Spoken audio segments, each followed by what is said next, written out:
महाभारत में एक कथा है राजा नल की। एक राजा थे नल, पत्नी का नाम था दमयंती। बहुत बढ़िया राजा थे। दमयंती बहुत सुंदर थी, इतनी सुंदर थी कि दमयंती से विवाह करने का प्रस्ताव देवराज इंद्र ने भेजा था। इंद्र उसे पसंद करता, इतनी सुंदर। अच्छा, दमयंती इतनी सुंदर थी कि कलयुग उससे विवाह करना चाहता था। कौन? कलयुग। कलयुग भी विवाह करना चाहता था दमयंती से, इतनी सुंदर थी दमयंती। पर दमयंती को प्रेम था राजा नल से। तो राजा उनका स्वयंवर हुआ। उस स्वयंवर में कलयुग भी आया, इंद्र भी आए और नल आए। तो दमयंती ने नल को स्वीकार किया। और आपको आश्चर्य बताऊं कि कलयुग और इंद्र नल के रूप में आए थे। अब चूंकि उसे पसंद नल था, नल नाम के राजा, तो दमयंती के सामने इंद्र आए नल बनकर। अब सोचिए, आपके पति की तरह तीन खड़े हों, तीन रूपों में, आप कैसे पहचानेंगे? पर वो श्रेष्ठ पतिव्रता नारी थी। तो पतिव्रता नारी थी तो वो लक्षण समझ गई कि ये इंद्र तो देवता है, तो देवताओं के लक्षण मनुष्यों से अलग होते हैं। मेरा पति मनुष्य है, इंद्र देवता हो, कलयुग भी देवता ही है एक प्रकार का। ये सब देव कोटि के हैं। कलयुग भी देवता ही है, सतयुग देवता ही है, द्वापर और त्रेता ये सब देवता हैं। तो देवताओं से, देवता जो होते हैं ना, उनकी पहचान होती है वो जमीन में टच नहीं करते। वो खड़े होंगे तो जमीन से ऊपर उठे होंगे, 1 फीट आधा फीट ऊपर। वो जमीन को टच कर ही नहीं सकते, वो थोड़ा ऊंचे उठे होंगे। तो दमयंती ने, उसको पता था कि देवता में और नल तो जमीन में खड़े हैं, हम तो जमीन में खड़े होते हैं, पर देवता जमीन में खड़े नहीं हो सकते, वो थोड़ा जमीन से ऊपर उठे होते हैं। इस गुण से पहचान कर दमयंती ने नल को पति के रूप में वर्ण किया। अब कलयुग पीछे पड़ गया। इंद्र तो चले गए, पर कलयुग पीछे पड़ गया कि मैं तुझे बर्बाद करके रहूंगा, तूने मुझे स्वीकार नहीं किया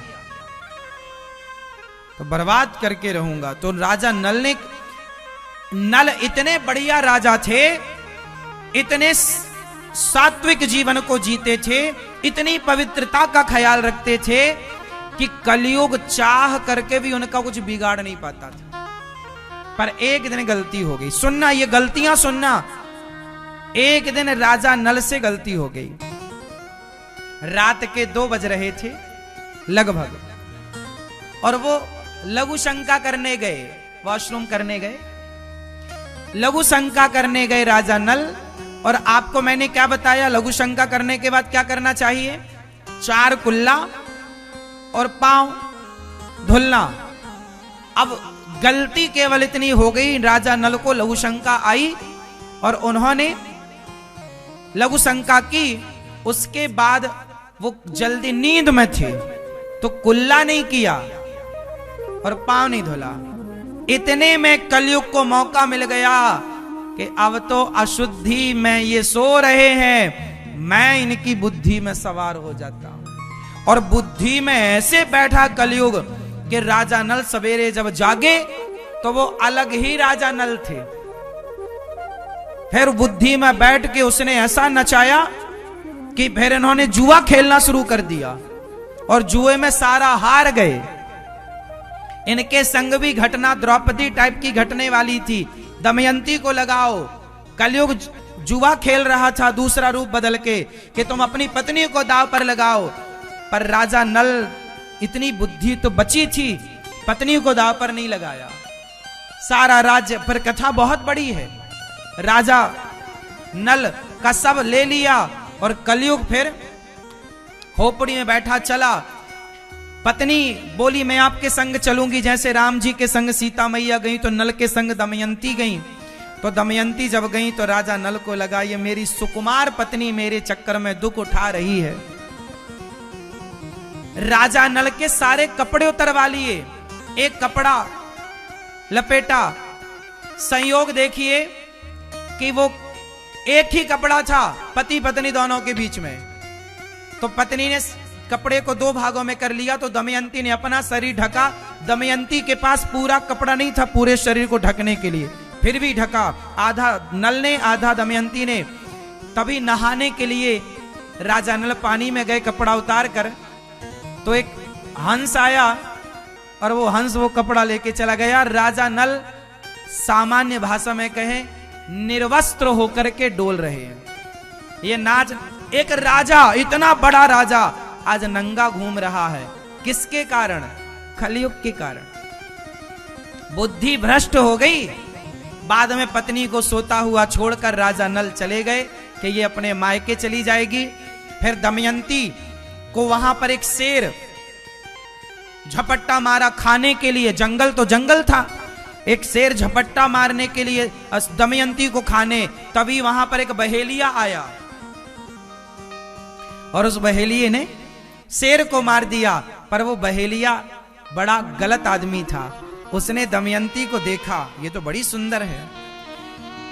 देखना महाभारत में क्या लिखा है। उस आदमी ने जो जंगल में दमयंती की रक्षा किया, तो दमयंती ने कहा कि तुम मेरे भाई हो, तुमने मेरी रक्षा की है। पर वो आदमी जो था ना, वो दमयंती को गलत तरीके से देख रहा था, गलत भाव से। दमयंती बहुत सुंदर थी, हम बता ही चुके कि इंद्र जैसे लोग लट्टू थे। तो ये बहेलिया ये आने लगा। दमयंती ने कहा खबरदार, मैं समझ गई कि तेरा भाव क्या है। देख, मैंने तुझे भाई कहा है, मैं नहीं चाहती कि तेरा नाश हो जाए। सुन, तू मुझे टच मत करना, मैं पतिव्रता नारी हूं। यदि तूने मुझे टच किया तो मैं कुछ नहीं करूंगी, तो भी तू जल के राख हो जाएगा। मेरा पातिव्रत है। सुन, मेरे पति मुझे रात को जंगल में, मेरे पति का समय बिगड़ गया है, मैं फलाने राजा की पत्नी हूं, मेरा नाम दमयंती है। मेरे पति मुझे छोड़कर ना जाने कहां चले गए, मैं उनका दुख में साथ देना चाहती हूं, पर वो मुझे दुखी ना करने के कारण मुझे छोड़कर चले गए। तू मुझे टच मत कर। मैं जान गई कि तेरा भाव गलत है मेरे प्रति, पर मैं तुझे भाई मानती हूं। तू, पर वो माना नहीं। वो बहेली, उसको लगा ये तो नाटक कर रही है बचने का। वो गया और दमयंती को गलत भाव से, दमयंती ने कुछ नहीं किया, ना श्राप दिया ना कुछ कहा, खड़ी थी चुपचाप, खड़ी थी चुपचाप। ये बहेलिया गया और दमयंती को गलत भाव से टच किया। टच करती आग लग गई उसके शरीर में, जलकर राख हो गया। ये पातिव्रत धर्म है, ये पतिव्रता नारी है।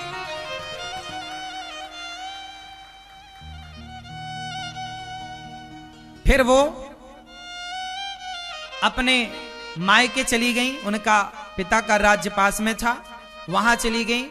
राजा नल एक राजा के यहां जाकर काम करने लगे, घोड़ा उड़ा साफ करते, घोड़े के घोड़शाला में घोड़े का साफ सफाई करना, घोड़े को नहलाना। ये बहुत बड़े राजा थे ना, पहले के राजा बहुत अच्छे सारथी हुआ करते थे, घोड़सवार हुआ करते थे। तो जो जिसके राज्य में राजा नल काम कर रहे थे, तो एक दिन अब क्या हुआ कि दमयंती की जो मां थी, उस मां को चिंता हुई कि मेरे दामाद कहां। अब दमयंती रोए दिन रात कि मेरे पति कहां, सालों बीत गए।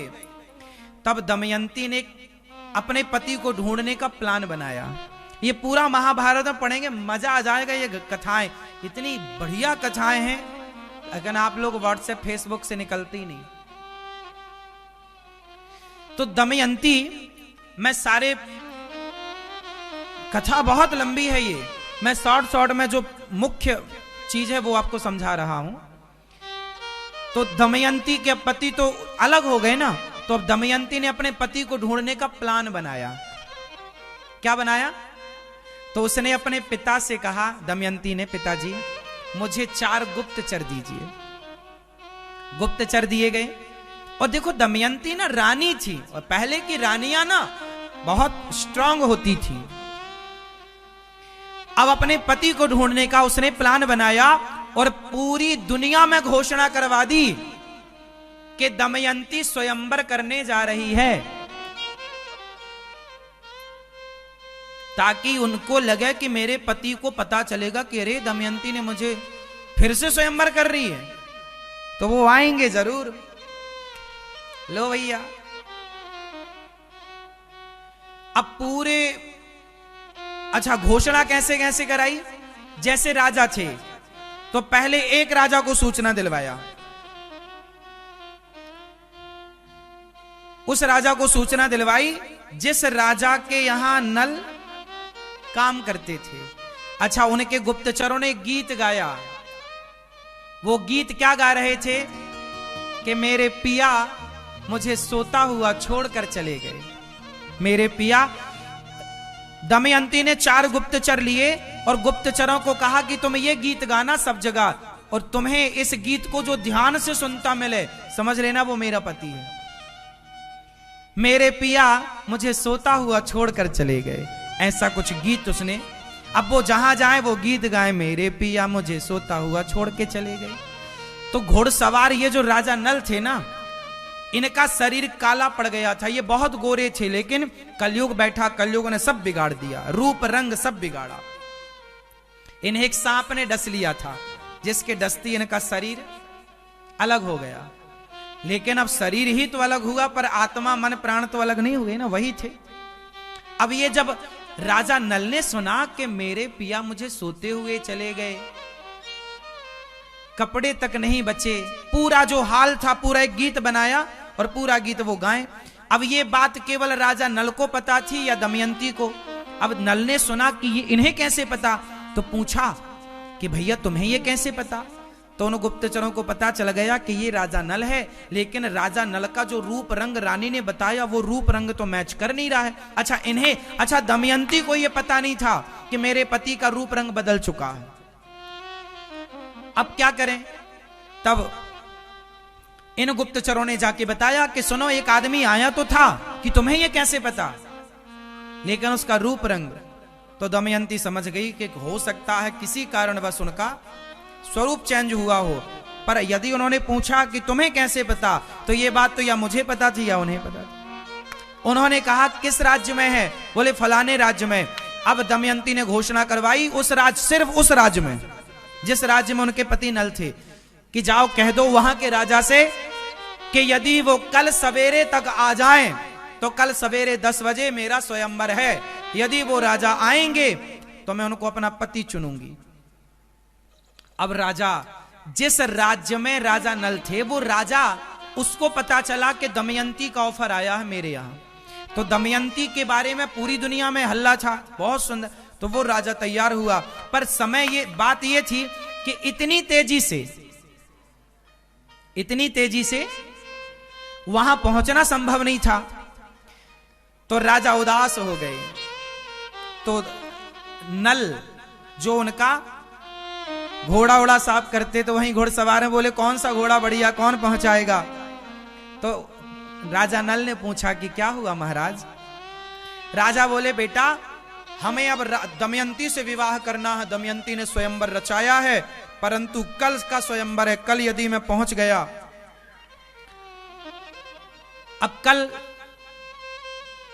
और अभी बज रहे हैं शाम को 4, अभी शाम को 4 बज रहे हैं और कल सवेरे 10 बजे, केवल रात बची है। और रात में अब कैसे रथवत चले? तो रात को चलना नहीं है। अब 4 बजे से अभी 2 घंटे का जो समय है, 7 बजे तक अभी 2 घंटा चलेंगे, और वहां 10 के पहले कुछ घंटे बचेंगे सूर्योदय के बाद, तो चलना है। राजा नल बोले मैं पहुंचा सकता हूं। राजा नल ऐसे सारथी थे, सुनो, राजा नल में ऐसा गुण था कि वो अपने घोड़ों को इतना, उनके पास ऐसी विद्या थी, उनके पास दिव्य घोड़े थे। वो जिस घोड़े पर अपने घोड़ों का आवाहन कर देते, वो घोड़े दिव्य हो जाते, और जितनी दूर जाना है उतने समय में वो पहुंचा देते। अच्छा, अब राजा बोले बैठो, दमयंती के पास मैं ले चलता हूं।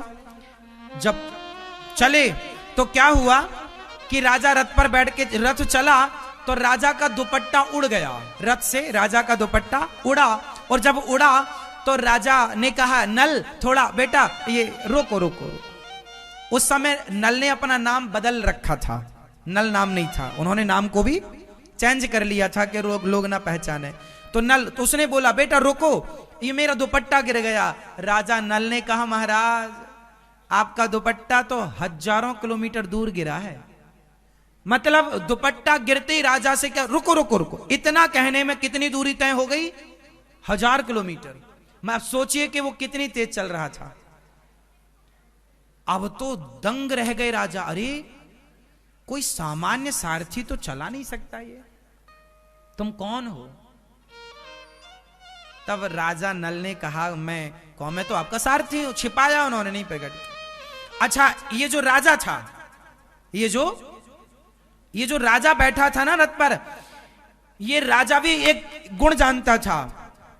ये पेड़ को देखकर बता देता था कि इस पेड़ में कितने पत्ते। इसकी गणित इतनी तेज थी, एक बार ये पेड़ को देख ले तो बता दे कितने पत्ते हैं।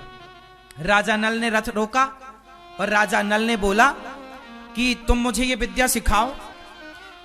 ये जो राजा था, जो नल जिसका रथ चला रहा था, ये राजा बहुत बढ़िया जुआड़ी था। मतलब ये जुआ खेलता था ना, पासे खेलता था तो कभी हारता, क्योंकि बहुत बड़ा गणितज्ञ था। इतना बड़ा गणितज्ञ था कि ये पेड़ को देखकर बता देता था कि इस पेड़ पर कितने पत्ते हैं। क्या आप में से कोई बताएगा? राजा नल ने रोका रथ, बताया, पूछा कि कितने पत्ते हैं, उसने बताया कितने इतने पत्ते हैं। राजा नल ने फटाफट उसको गिनती करवाई। रात थी ना पूरी, बोले तुम्हें हम पहुंचा देंगे, चलो रात को दीप जलाओ यहां मसाल और गिनो पत्ते। पत्ते गिनवाया, छोटे मोटे पेड़ जिस पर कम पत्ते थे दिखवाया, अंदाज तो लगे, सैंपल तो देखें। तब राजा ने कहा, तू बता कि तू तेजी से रथ चलाने का क्या गुण जानता है। तब राजा नल ने कहा कि एक काम करो, जो गुण तुम्हारे पास है वो मुझे दो और मेरा गुण तुम लो। तो राजा नल ने अपना सारथी का गुण उन्हें दिया और उसकी गणित जो थी कि चलते चलते पत्ते गिन लेता। इस जंगल में कितने पेड़ हैं 1 सेकंड में गिन के बता देता। कंप्यूटर भी इतने जल्दी स्कैन नहीं कर पाए, स्कैनर भी इतने जल्दी कहां स्कैन करता। ये विद्याएं देखो पहले थी, ये स्कैनिंग है, ये विद्या है, शक्ति है विशेष प्रकार की। आदान प्रदान की अपना गुण और गए। तो वहां पर दमयंती को, इस राजा से तो ब्याह करना नहीं था, अपने पति को देखा, लेकिन नल पहचान गए दमयंती को, पर दमयंती ने नहीं पहचाना। पहचान तो गई, लेकिन ये रूप मेरा तो ये पति था नहीं, रूप कैसे? बोले ठीक होगा, वो रूप भी ठीक होगा। बाद में वो रूप ठीक हुआ। कोई वहां पे बात लिखी है कि उन्होंने ऐसा किया तो फिर वो अपने रूप में आए। दमयंती ने फिर से उनका वर्ण किया, फिर विवाह हुआ उनका। और अब की बार चूंकि गुण सीख चुके थे तो उन्होंने जुआ में सब हारे थे, अब की बार जुआ की चुनौती फिर दी। और जुआ में उस राजा से, जिस राजा से ये हारे थे, वो कलयुग का कोई मित्र था, कलयुग के पक्ष का राजा था, उससे फिर जुआ खेला। और अब की बात तो ये गुण सीख चुके थे, जुआ खेल के सारा राज्य इन्होंने पुनः जस का तस जीवित किया और पुनः राजगद्दी पर बैठकर फिर राजा नल राजा हुए। ये महाभारत में बहुत बड़ी कथा है जो हमने बहुत छोटे में आपको सुनाई, राजा नल और दमयंती की।